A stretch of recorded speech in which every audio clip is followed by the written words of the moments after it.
Hello, how's everybody doing? Welcome back to the channel. Today, I had the very bright idea to think of who is the toughest matchup for every single UFC champion. So again, you know my style. Let's just get right into it. Let's not waste any time talking. The toughest test for the current flyweight champion, Joshua Van, it's Alexandre Pantoja. I don't even really need to break this down. Okay, Tatsuro Taira is a tough test. Manel Kopp is a tough test. Kyoji Horiguchi is a tough test. The toughest test is Alessandro Pantoja. Not only is he a phenomenal grappler like Tatsuro Taira is, he also has probably the best chin in flyweight history, not even a comparison. He is a very good striker. He has great scrambles. He's fast as fuck. Again, Tatsuro Taira is not good on the feet. Manel Kopp is not a good grappler. Again, that wouldn't even really be a big threat to Joshua Van because it's not like they would be shooting any takedowns. But my point is, Alexandre Pantoja is the most well-rounded guy, and I am so upset that we did not get to see this matchup, and we may never see the matchup like it was supposed to be. Because if Pantoja returns, there's already been news that Joshua Van has signed to fight Tatsuro Taira. That's not official, but that is per Manel Kopp, that fight is going to happen next. That means if Joshua Van wins that fight, he won't fight Pantoja for another year. I mean, I know he's very active, but Pantoja isn't super active, and it'll probably be not more a year, more so 9 to 10 months before that fight happens. And it just won't be the same. It won't be the same matchup that we were expecting at UFC 324. 323 was it? Or 324? 323. Because, again, like, what's his name? Joshua Van would have gone through a training camp and a fight with Tatsuro Taira, so we wouldn't have the questions going into this fight like, oh, what's he going to do with Pantoja's grappling? How is he going to handle that? We're not going to have those questions going into that fight. And also, Pantoja will be almost a year older. He'll be injured. Who knows how he's going to look after that injury? It's just not the same. We were robbed of a prime Alexandre Pantoja versus Joshua Van matchup. And that is just so sad, and that makes me so upset. Going to bantamweight, the toughest test for the bantamweight champion, Petr Yan, look at that 2019 picture. Not 2019, 2022 picture. This is not the current Petr Yan champion. We couldn't get an updated picture. But the toughest test for Petr Yan is Umar Nurmagomedov. I know what you're thinking. Umar's boring. He just had this boring fight with Bautista. He had this boring fight with Figueiredo. Is he really a tough test? Like, what's he really going to do? He's just going to stink it up. He's just going to this. He's going to that. Umar is the toughest test. It's not Merab because we already saw them fight twice. I would be very shocked if they were to do a trilogy and the fight looks like the first fight. That would just be a big surprise to me. I don't know why Jan would just fall off and lose all of his skill, but also I would be a little bit shocked if the trilogy were to look like the second fight. Because if that trilogy happens, it's not going to be soon, so you're going to have a lot of time for Merab to heal because he was extremely active in that entire year, taking way too many fights, being in all these training camps, taking all this damage, suffering all these injuries. None of that will be a big factor because he will have taken some time off to heal and rejuvenate. But also, I'm not that excited for a trilogy because neither fight were really close. Neither fights were really close. The first fight was a blowout. The second fight didn't really have much success for Merab at all. It wasn't some schooling, he blew him out the water and Merab looked like an amateur. That wasn't really the case. But, okay, I'm just getting on a tangent now. I'm not even talking about this fight. Umar would be the toughest challenge for him because it's a fresh matchup. And Umar could easily steal those early rounds that Petr Yan frequently drops. He always drops round one, kind of drops round two as well. He gets more comfortable with dropping rounds in a 5-round fight because there's more rounds and there's more time to win rounds. Umar is just so well-rounded. He's a phenomenal striker. He has excellent kicks. He's a great wrestler. And I know that so is Merab, but they're just such different styles. And I think Petr Yan really would struggle. I mean, Umar put up a very good fight against Merab in their fight. Some would say he won. I wouldn't, but some would say he won. That's inarguably a very close fight. Umar just brings a extremely well-rounded style that Petr Yan has not seen. He's fought relatively one-sided guys like a Corey Sandhagen, like a Sean O'Malley. That, I mean, honestly, Merab is kind of. I mean, maybe I shouldn't say that because he's developed his striking game a lot in the last few fights. But Umar is just so well-rounded, and while he is boring, albeit he is boring, it's just a very tough style that I don't know how Petr Yan would face. Because again, anytime he fights a really well-rounded style, he fought a guy like Song Yadong, who is very well-rounded, and was losing the first six and a half minutes of that fight until he picked it up in round 2 and round 3. He finished it, had a good end to round 2, and then had a dominant round 3 to take the 29-28. That was UFC 290. Oh, what was that? It was 299. Or was it 298? It was the Sean O'Malley versus, what do you call it? I can't believe I can't think of that. It was in Miami. It was UFC 2. It was 299. It was 299 because 298 was Anaheim, Topuria versus Volkanovski. So yeah, that was 299. A lot of time has passed, so he definitely can improve there. But again, it's just such a tough style to game plan. We've never seen anybody fight Umar and just completely negate his style. That's just not what we've seen before. I would be pretty shocked if Petr Yan does that. I would be very fucking hyped if he does that, but I would be pretty shocked if he just negates his style, stuffs his takedowns, it doesn't take a lot of damage. Like I would be very surprised if that happens. So that is the toughest test for Petr Yan. Alexander Volkanovski. Who is the toughest test for Volkanovski? It's going to be Movsar Evloev. You guys are not going to like this. You might say, no, it's Gene Silva. No, it's Lerone Murphy. Did you see what he did to Aaron Pico? He has knockout power. I see people saying that Lerone Murphy has knockout power because he landed a beautifully timed spinning elbow on a guy. That's just not how that works.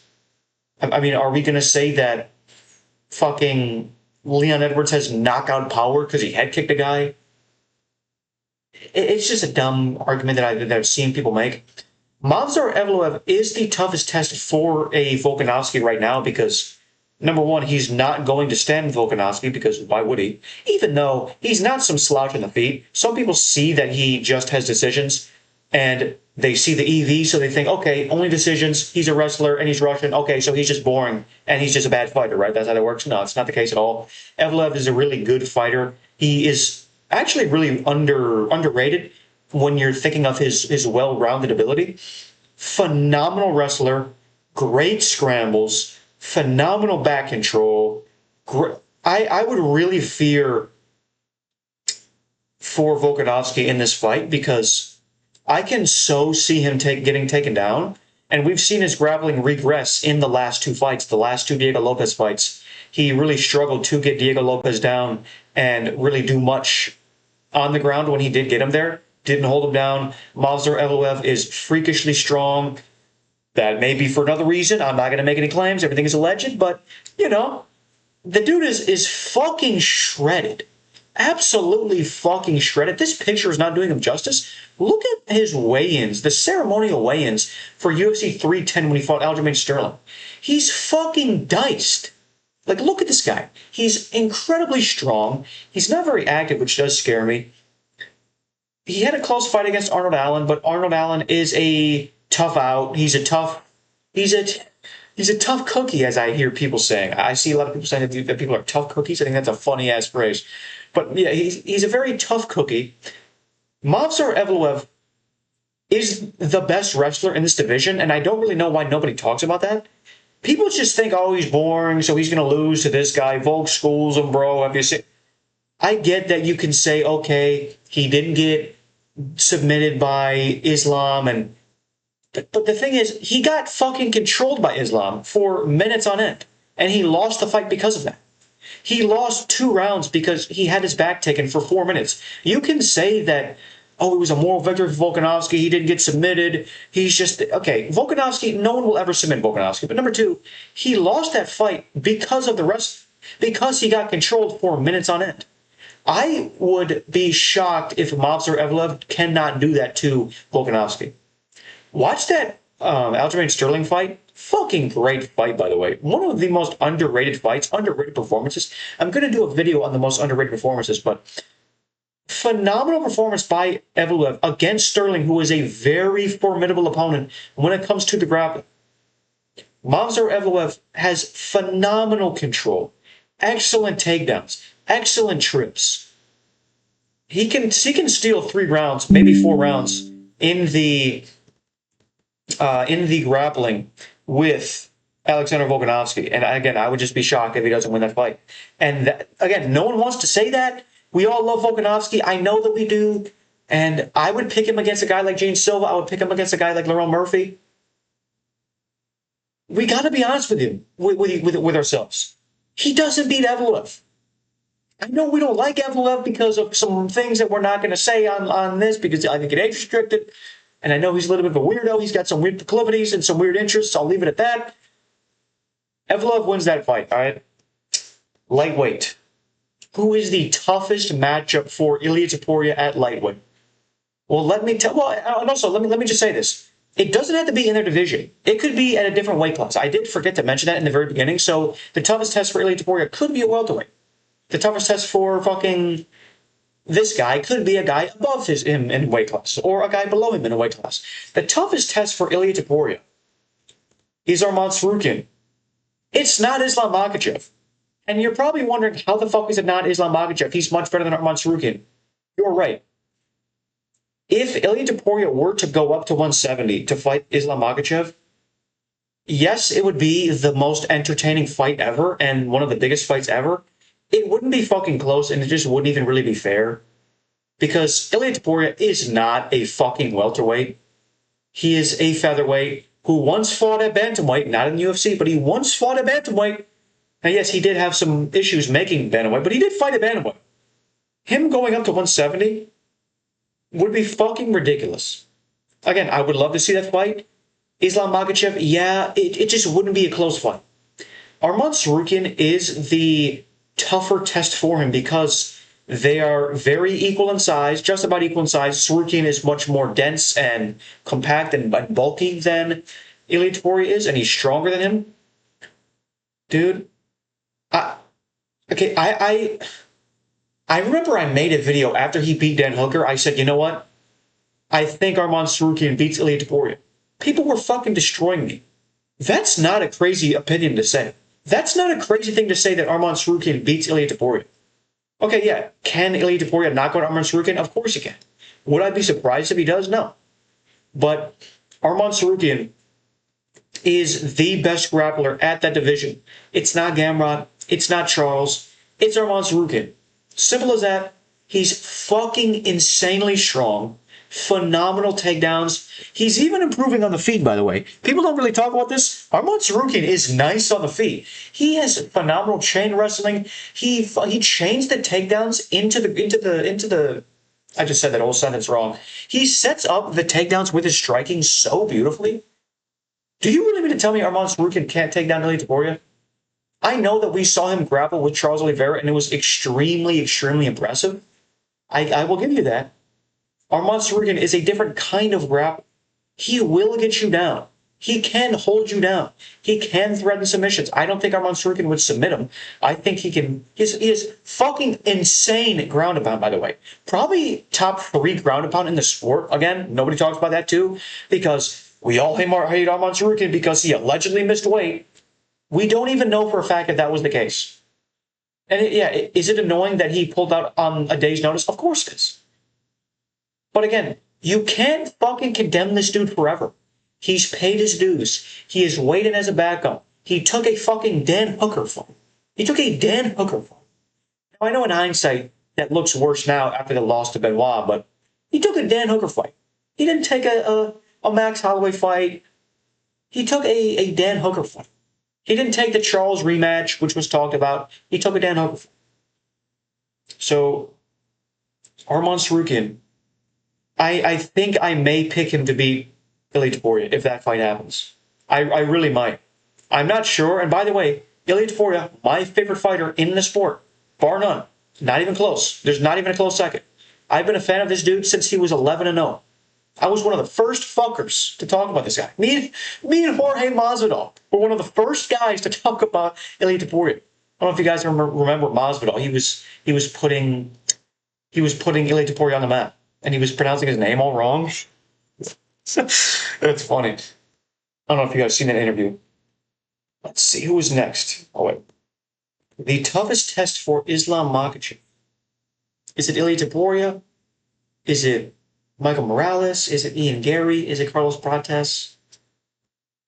It's Michael Morales. It's Michael Morales because, number one, we have never seen Islam Makhachev fight a guy who is so much bigger than him. Michael Morales is enormous. He is magnanimous. I'm pulling out words I haven't even fucking heard of. Michael Morales is huge. He weighs 205 in the cage, easy. He cuts a ridiculous amount of weight. He has insane one-punch KO power. We've never seen Islam Makhachev fight a guy that's larger than him. We thought that Jack Della Maddalena was going to be larger than him. He wasn't. He wasn't taller than him. They were about the same height. And he wasn't more built than him. He just wasn't.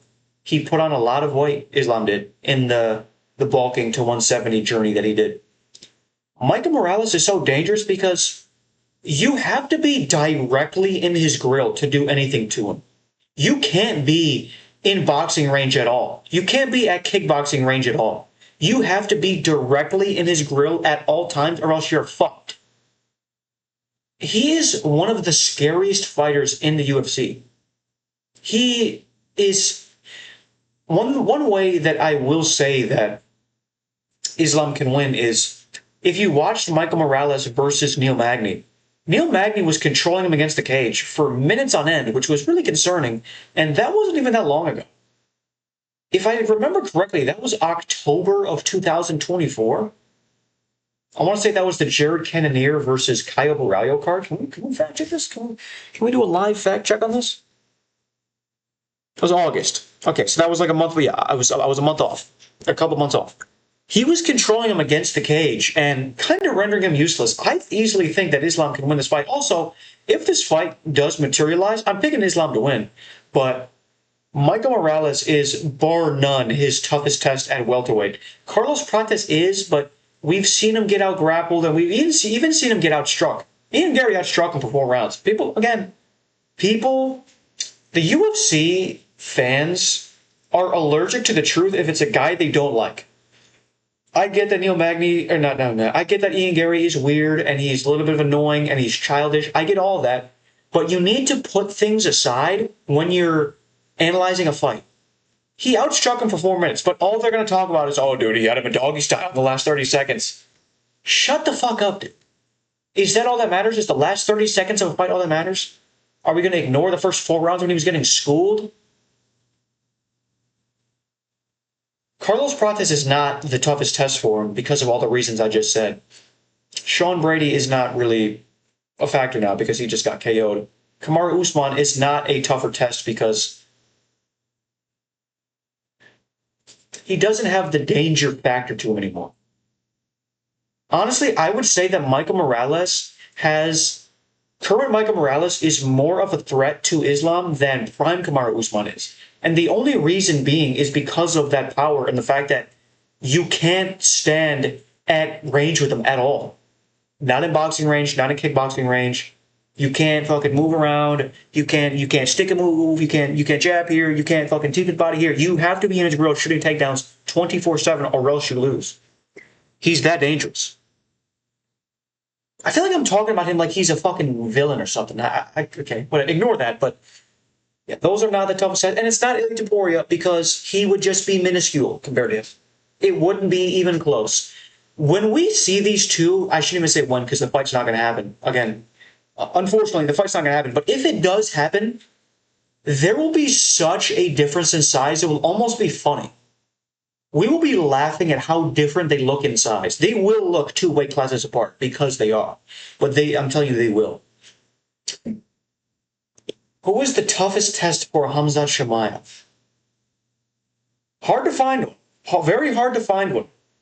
It's Alex Pereira. It's not anybody at middleweight. It's not Reinier de Ritter. It's not Caio Borralho. It's not Nasruddin Imavov. It's not Dricus du Plessis again. It's not anybody. It's only Alex Pereira. And by the way, If Alex Pereira and Khamzat Chimaev were to fight, I'm most likely picking Khamzat Chimaev.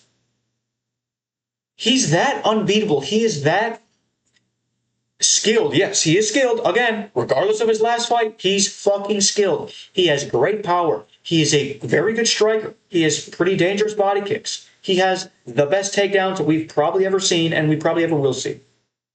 What actually can Alex Pereira do to Khamzat Chimaev besides just countering him on a shot or countering him after stuffing a takedown or countering him on the break of a clinch? What's he going to do?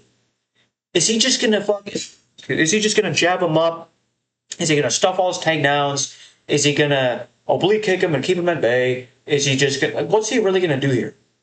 How can Alex Pereira stop what Khamzat Chimaev did? You could say, oh, he stuffed what Magomed Ankalaev did. He went over 11 on takedowns, and he stuffed all of his takedowns. One, he had norovirus, and one, he had a broken hand. That is true. I'll give that to you. Khamzat Chimaev is miles better than Magomed Ankalaev. When have we seen Khamzat Chimaev struggle to take somebody down? Oh, the answer is never. And he's fought guys like Kamaru Usman, great on the ground. Gilbert Burns, great on the ground. Dricus du Plessis, great on the ground. Regardless of what you want to say, he is a very good grappler. Like, when we saw Dricus du Plessis just get taken down at will, the narrative before always was, oh, I don't know, maybe Dricus could stuff his takedowns because he's a very good grappler. But then he gets taken down and the narrative becomes, he's not even good on the ground. Like, look just how he got taken down so easily.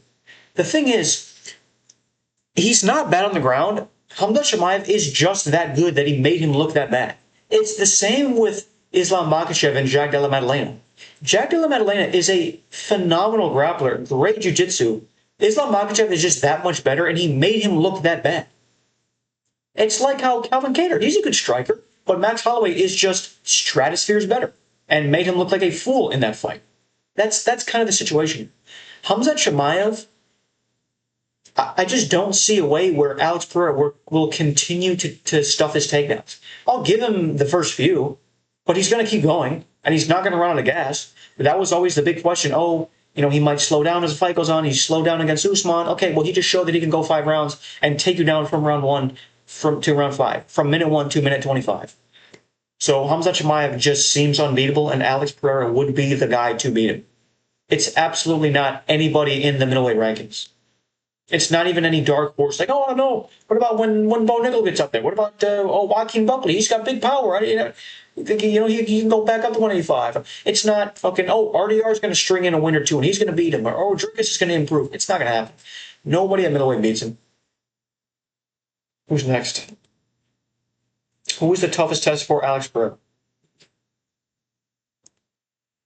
It's Tom Aspinall.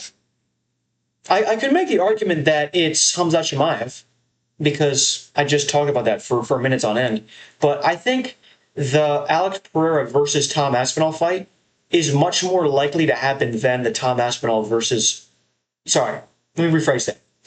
The Alex Pereira fight versus Tom Aspinall is a much more possible fight and more likely fight to happen than Khamzat Chimaev versus Alex Pereira. Because I don't think that Khamzat Chimaev is going to be granted a 205 title shot after fucking one defense. I think he has quite a few names that he needs to fight. I don't think they're going to let him jump up to 185 to 205 this year and fight Pereira. And also, I think Pereira is going to move up this year. So if Pereira beats Cyril Gane in a interim or vacant belt matchup, and then Tom Aspinall returns, of course, he would be the next in line. I think Tom Aspinall would be the guy to take him out of it. I think he would be a big problem with him. He is 20 pounds heavier. He is equally as fast or maybe a little faster. He has more power.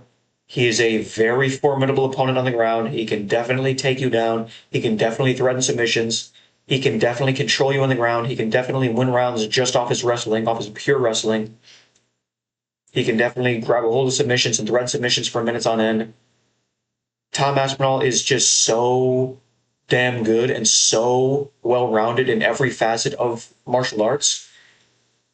I strongly, strongly want to get into a rant about how disrespected Tom Aspinall is and how undeserving the disrespect is, but I'm going to save that for another video because I don't want to raise my blood pressure right now as I'm recording this at almost 10 o'clock. I'd like to get in bed soon, so we're gonna bypass this.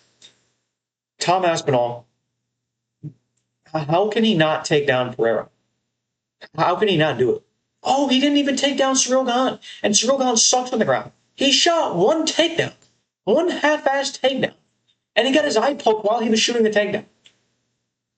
Come on, dude. Let's just be honest with ourselves. Let's not be disingenuous. Let's not change what actually happened. Let's not rewrite history because of your weird bias and because of the weird things that you saw from losers on the internet.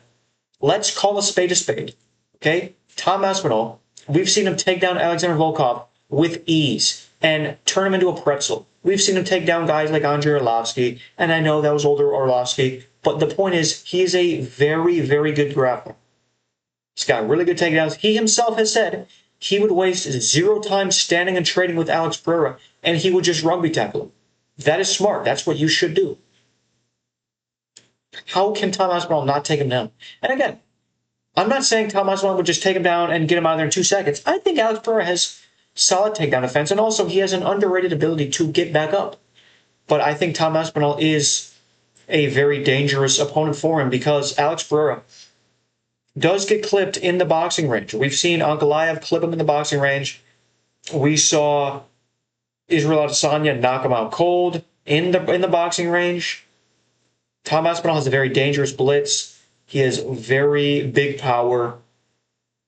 And just watching that round 2 sequence, or maybe it was round 3 sequence, of Ankalaev versus Pereira 1, when he just clipped him with the 1-2 and almost finished him and had him on wobbly legs, and kind of got saved by the bell, if we're being honest. I can so see Tom Aspinall doing that. I can so see Tom Aspinall with his extremely quick blitz, his extremely quick 1-2 that he loves to throw in every single fight, the same 1-2 that he knocked out Sergey Pavlovich with. I can see him hitting Alex Pereira with. Who's the toughest test for Tom Aspinall? And it's Cyril Gahn. I mean, we saw this. He had a very competitive and close first round. Cyril Gahn landed a couple more strikes. It was by no means a one-sided beatdown. I don't give a fuck what you say. He was not beating Tom's ass. You don't know what you're talking about. You didn't watch the fight. You are only regurgitating dumbass opinions that you saw from weird guys, weird John Jones fans on Twitter. That's what you're saying. That's what you saw. You didn't watch the fight. You didn't. You didn't actually analyze the fight. You just saw that his nose was bleeding, therefore he was getting his ass beat. That's all you saw, because you're dumb. Because you're dumb. Oh my gosh. I don't want to get into this debate because I already made a video about this like 2 days ago and it went semi-viral, got a lot of views, and there was so many people still regurgitating the same dumbass opinions. Tom quit, paper champion, Gahn was beating his ass, he was looking for a way out because he couldn't beat Gahn, bro couldn't figure out Cyril Gahn. I don't even want to waste my energy on these opinions because the people that hold these opinions are dumbasses that either, 1, didn't watch the fight, 2, don't actually know how the sport works and don't really realize that if you get punched in the face by a 260-pound man, you're probably going to bleed. Or 3, you're just regurgitating John Jones fans, their lines. That's just what you're doing. You're imitating them. You're repeating what they say. Oh, because Cyril Gahn didn't get beaten in 30 seconds, therefore Tom Aspinall sucks. And oh, John Jones would have schooled him. I'm going to make a video about this. I think I'm going to make a video about this at large, talking about this whole aspect, because I just see so many lies being put out there and it's so hard. And you may think, why do you care about this so much? Why are you always defending Tom Aspinall? Why do you keep on dying on this hill? The reason why I'm defending Tom Aspinall is because these people's takes on Instagram and TikTok and Twitter and YouTube are insulting my intelligence. I don't care about defending Tom Aspinall. I care about defending my intelligence. And when you see comments like, Cyril Gahn was schooling him, Cyril Gahn was beating his ass, Tom Aspinall quit, those are just factually wrong. And you're insulting my intelligence when you say things like that. So no, I'm not defending Tom, I'm not glazing Tom, I'm not rioting Tom, I'm defending my intelligence. Because you fucking idiots don't know what the fuck you're talking about. that is my video. Thank you so much for watching. Leave a like, comment, share, subscribe. Go to 3punchconvo.com. Use my code VinceMMA for a first free month. Follow me on Instagram and TikTok at VinceMMA1. And stay tuned for the next video. I'm sorry that I missed the last 2 days of video. I got a lot going on, man. I work 6 days a week. I'm a full-time student. It's rough. But again, we're going to do no less than 5 videos a week. Stay tuned. Thank you so much for watching.